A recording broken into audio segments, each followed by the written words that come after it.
காளியனா வாங்க உட்காருங்க. இருக்கட்டும் இருக்கட்டும். என்ன பட்டகிட்ட எல்லாம் பலமா இருக்கு? மருதமலை வரைக்கும் போயிட்டு வந்தேன். இந்த பிரசாதம் கொண்டாங்க. வாங்கண்ணே, அண்ணனுக்கு இப்பதான் பொழுது விடிஞ்சதுங்களா? டேய், உன்னை எல்லாம் கத்திரிக்கோளாலே அடிக்கணும்டா. கூடப்பா சின்ன பையன் தானே. என்னங்க சின்ன பையன்? சின்ன பையனா அவன்? ஆமா ஆமா, இன்னைக்கு விசால கிழமையாச்சே, இன்னைக்கு என்ன கோயிலு? யானைக்கு எதிரா நானும் கிளம்பியும் ஏதோ போகணும்னு தோணுச்சு, போயிட்டு வந்தேன். ஏதரா ஊதுபத்தி எல்லாம் பலமா இருக்குதா? முடங்க பாயில்ல அப்படிங்கறக்காக சடங்க நிறுத்திடுவா முடியும்? அது எப்படி? வெட்ட வெடியால வியாபாரம் வருதோ இல்லையோ, கடையை திறந்து வச்சு உட்கார்ந்துட வேண்டியதானே. என்னடா காலினா, எப்ப பார்த்தாலும் இப்படியே தனிச்சுக்கிற?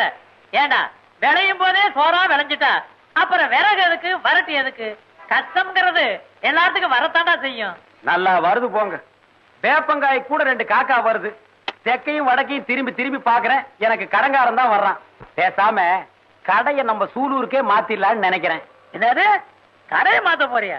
அட காலினா, கண்ணடிச்சா வராத பொம்பளை கைய பிடிச்சு இழுத்தா மட்டும் வந்துடவா போறா? சொல்றா. அட பேந்த பேந்த முழிக்கிறியா? அட கண்ணடிச்சா வராம பொம்பளை கைய பிடிச்சு இழுத்தா மட்டும் வந்துடவா போறா?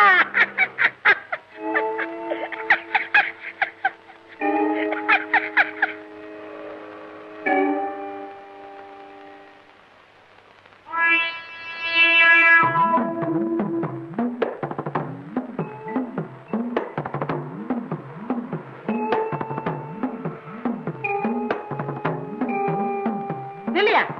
உனக்கு என்ன வேலை சொன்னேன்? ஏயா, உனக்கு ஒழுங்கா வேலை செய்ய முடியாதா? இது கவுண்டர் தாங்க மருது மரம் திண்ணூறு கொடுத்தாரு. கவுண்டர இந்தாங்க திண்ணூறு. திருநீரா கொண்டு போய் வந்து வந்திருக்கிற